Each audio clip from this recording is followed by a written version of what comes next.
एक दो मकान नहीं, पूरा मोहल्ला ही धंस गया। कम से कम 15-20 साल पहले आया होना, इतना ज्यादा पानी। अगर आप सोच रहे हैं कि हिमाचल में सब कुछ शांत हो गया है तो अभी नहीं। हिमाचल प्रदेश का भी हाल ही का वीडियो आपने देखा ही होगा, जब एक या दो मकान नहीं बल्कि लगा जैसे पूरा मोहल्ला ही धंस गया। ऐसे भयानक दृश्य के बाद हिमाचल में एक बार फिर बारिश का अलर्ट जारी कर दिया गया है और हिमाचल को आपदा प्रभावित राज्य घोषित कर दिया गया है।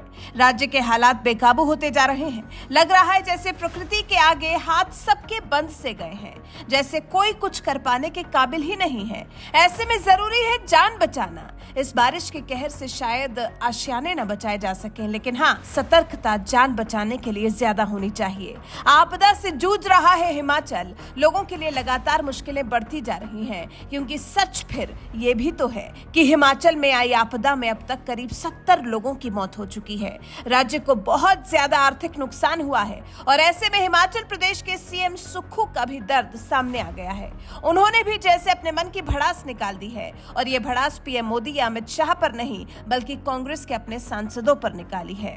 उल्टा सीएम सुक्खू ने तो पीएम मोदी, गृह मंत्री अमित शाह और जेपी नड्डा की तारीफ ही की है। पत्रकारों से बात करते हुए सीएम सुखविंदर सिंह सुक्खू ने कहा, राज्य में बारिश से हुई तबाही को इन सांसदों ने संसद में क्यों नहीं उठाया? राजनीति के बजाय इन सांसदों को राहत कार्य से संबंधित मसलों को सदन में उठाना चाहिए था। सीएम सुक्खू ने फिर ये भी पूछा, क्या राज्य के सांसदों का प्रतिनिधिमंडल कभी पीएम से मिला? क्या किसी राहत की मांग की?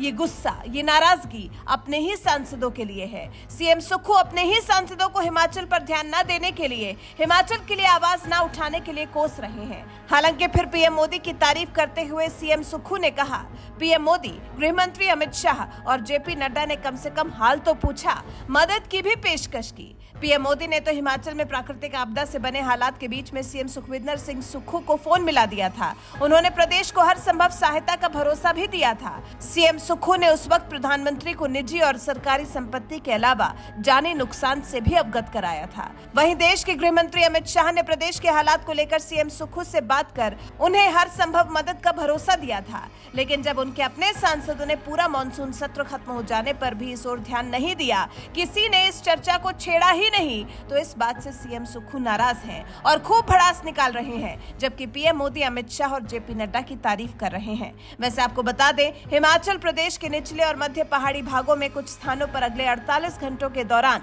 हल्की बारिश की संभावना जताई गई है। मौसम विज्ञान केंद्र शिमला के अनुसार प्रदेश में 21 अगस्त से बारिश की गतिविधि, वितरण और तीव्रता में बढ़ने की संभावना है और 24 अगस्त तक राज्य के कई हिस्सों में बारिश होती रहेगी। मौसम विभाग के अनुसार 21 से 23 अगस्त के दौरान चंबा, कांगड़ा, शिमला, कुल्लू, मंडी, बिलासपुर, हमीरपुर, ऊना, सोलन और सिरमौर जिले में अलग अलग स्थानों पर भारी बारिश होने की संभावना है। इसको लेकर क्षेत्र में येलो अलर्ट भी जारी कर दिया गया है। अभी हिमाचल की मौजूदा हालात की बात करें तो बारिश बाढ़ अपना इतना कहर बरपा चुकी है कि कांगड़ा, चंबा, शिमला, मंडी, कुल्लू, सिरमौर, सोलन, किन्नौर और लाहौल स्पीति जिलों में जल क्षेत्रों और अन्य चैनलों पर फिर बाढ़ की स्थिति पैदा हो सकती है। भूस्खलन और पेड़ गिरने की आशंका से भी इनकार नहीं किया जा सकता।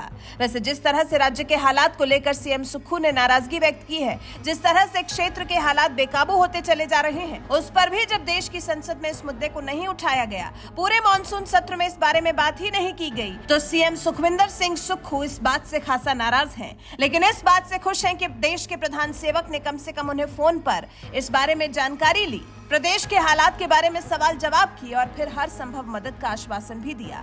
वैसे सीएम सुखविंदर सिंह सुक्खू के इस बयान पर आपका क्या कुछ कहना है? अपनी राय हमें कमेंट कर जरूर बताएं।